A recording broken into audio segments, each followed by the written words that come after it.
Defoe, Robinson Crusoe, Part 59. June 28th. Having been somewhat refreshed with the sleep I had had, and the fit being entirely off, I got up, and though the fright and terror of my dream was very great, yet I considered that the fit of the ague would return again the next day, and now was my time to get something to refresh and support myself when I should be ill. And the first thing I did, I filled a large square case bottle with water and set it upon my table in reach of my bed, and to take off the chill of aguish disposition of the water, I put about a quarter of a pint of rum into it and mixed them together. Then I got me a piece of the goat's flesh and broiled it on the coals, but could eat very little. I walked about, but was very weak and withal very sad and heavy-hearted under a sense of my miserable condition, dreading the return of my distemper the next day. At night I made my supper of 3 of the turtle's eggs, which I roasted in the ashes and ate, as we call it, in the shell. And this was the first bit of meat I had ever asked God's blessing to, that I could remember in my whole life.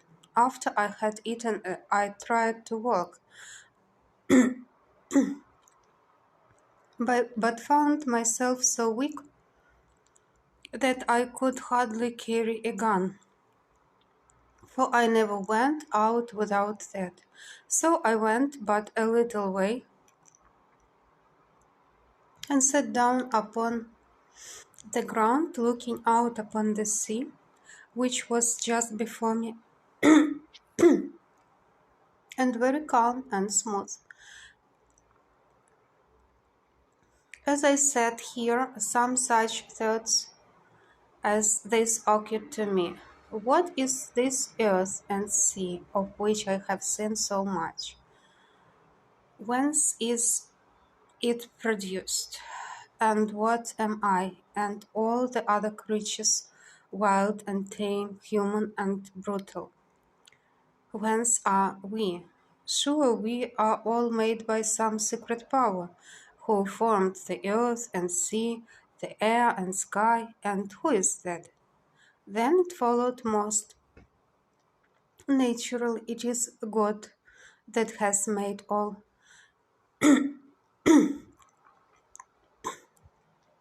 Well, but then it came on strangely, if God has made all these things, he guides and governs them all, and all things that concern them, for the power that could make all things must certainly have power to guide and direct them. If so, nothing can happen in the great circuit of his works, either without his knowledge or appointment. And if nothing happens without his knowledge, he knows that I am here and am in this dreadful condition. And if nothing happens without his appointment, he has appointed all this to befall me. Nothing occurred to my thought to contradict any of these conclusions, and therefore it rested upon me with the greater force that it must needs be that God had appointed all this to befall me, that I was brought into this miserable circumstance by his direction, he having the sole power not of me only, but of everything that happened in the world.